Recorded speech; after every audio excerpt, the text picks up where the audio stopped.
welcome back to my channel. Today I'm talking all about my standout foundations for the year 2015. So all of these foundations came out this past year. They are newer foundations that were just released within the past few months.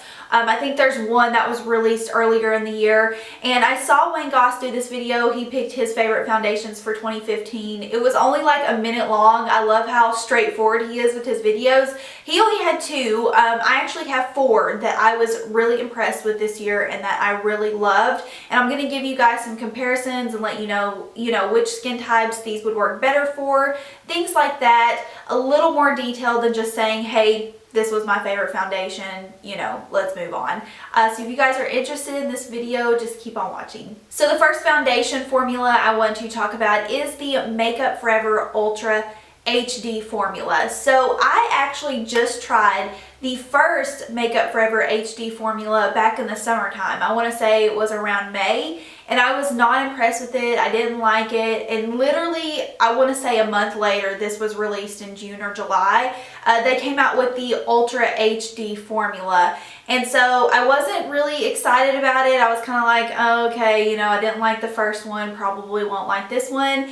And I can't remember exactly how I got my hands on this, if I bought it. I know Makeup Forever did send me quite a few of these, but I feel like I did buy the stick version first. I'm almost, actually, you know what? I know I bought the stick version. So I first purchased the Ultra HD stick, and this is the Invisible Cover Foundation Stick by Makeup Forever.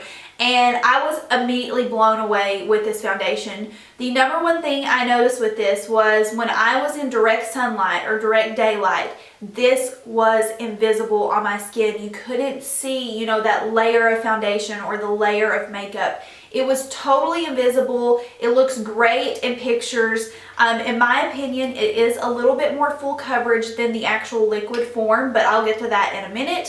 So yeah, it's just in this really handy stick form. Great for travel, super quick to apply. You can use your fingers to buff it in or a brush.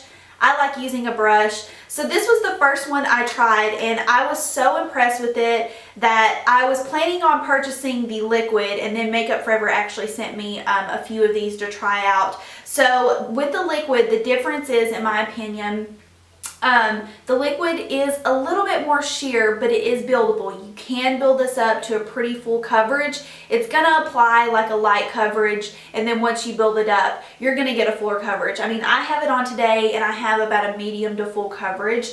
But again, same thing with this formula. The liquid version is totally invisible on your skin, just like it says. Photographs really nicely, and it's just like one of those foundations you want to wear every day. It's just like, I keep this on my desk. I wear this at least 2 or 3 times throughout the week, and I just picked up a new shade in this because I am obviously albino right now. And this shade is literally so perfect for me. I'm now wearing the shade Y235. This is like the most perfect match I have ever had in a foundation. So I have to call this my number one. I was so impressed with this foundation this year. If you guys have not tried it, I would highly suggest it. If you like the fuller coverage, I would go for the stick. If you like a buildable coverage, I'd go for the liquid. Oh, I also wanted to mention that these foundations, also what I really love about these is they are great for all skin types. No matter if you're oily, no matter if you're dry, no matter if you're normal, these are going to work really nicely for your skin. If you are a little bit more on the oily side, I feel like you probably would like the liquid better than the stick, because the stick does have a little bit more of a dewy finish, but other than that, I think these are really customizable, and if you're, more on the oily side, you can obviously set this. If you're dry, you don't even have to set these. They look amazing. So this is a foundation that I was, again, really blown away when it came out. Like when I tried this, I immediately knew that I liked it.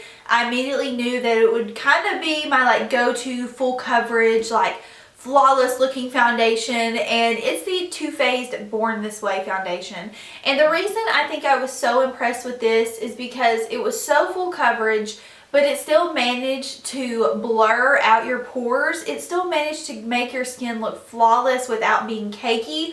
even though the coverage level on this is really, really high. So if you're the type of person who really likes that full coverage look, but obviously I don't think anyone wants to look cakey, but just throwing this out there, you will not look cakey with this foundation. It really does give you a flawless finish.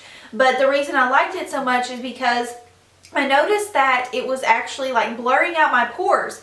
And so I read the box, and that was an actual claim on the box, is that, I don't know, like 80% of women saw like a reduction in their pores or less visible pores. That type of claim was on the box. And so I was really surprised to see that, because I noticed it before I even, you know, like read the box or read anything about this foundation. This was like, whenever this came out, I felt like it was a huge deal. Everyone was wearing this foundation, but for a good reason. And also the packaging on this is really nice. Just the bottle itself, the way Too Faced packaged this was really nice. So again, this is a foundation that I think can work for a lot of different skin types. I think this will work best for people with normal skin. So if you're not super oily and if you're not super dry, I think you would love this foundation. Obviously, you're going to be the type of person who will want coverage out of this, because I feel like I can't really get a light coverage out of this. I mean, sure, if I just do one pump all over, but I mean, what's the purpose in doing that with a full coverage foundation? You're going to be the type of person that really wants that flawless finish.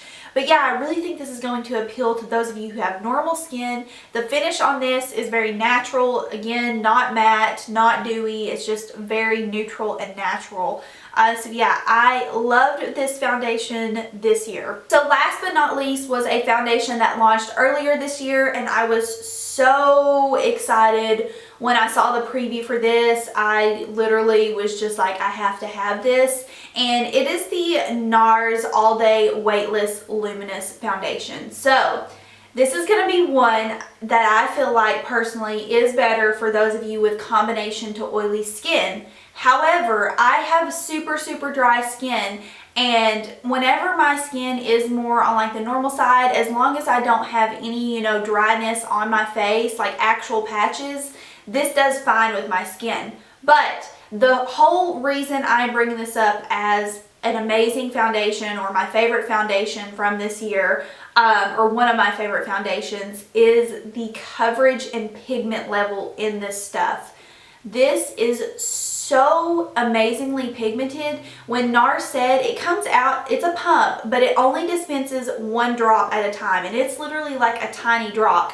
When Nars released this foundation, they said 1 drop for sheer to light coverage, 2 drops for medium to full coverage. I will say that I feel like it's more around 3 drops for fuller coverage, but seriously, after that, like, you're going to be caking this stuff on. The pigment in this is so high, so intense. One of the highest level pigmentation foundations that I have found that doesn't really claim to be, you know, like, okay, if you're Dermablend or Cover FX, a lot of those foundations will claim like, you know, it's for body camouflage or it's for actual camouflage. Estee Lauder, Double Wear, those foundations have that claim, but this foundation did not. I mean, it's just called All Day Weightless Luminous Foundation, but the pigment in this is crazy, crazy good. If you like full coverage, this is going to be the foundation for you. The texture of it is very unique. It's almost like I would call it like a Demi matte finish. When I put this on my face, I don't have to set my face because my skin is obviously really dry. If you're oily, you definitely will want to set this, but it has, I would say, like a Demi matte finish. It's not really super luminous, but it's not really full on matte coverage. So I think that's really versatile for people out there who are looking for, you know, something that's going to work for them all of the time. And if you want lighter coverage with this, you can get it. Just use the 1 pump and you should be good. So yeah, this was a flawless, amazing coverage foundation. I thought Nars did a great job with this. They took away their sheer matte foundation and replaced it with this, but this is like 20 times better, you guys. Each of these foundations offer something different, and I hope you guys will try them out. If you haven't, let me know what your favorite foundations were for this year, because I know there was a ton that came out. I feel like this year was the year of foundation and contour palettes. Like, don't even get me started on the contour palettes. Let me know what you guys really liked as far as your foundations go for the year 2015. I would love to know what you guys really enjoyed, and I will see y'all in my next video. Bye.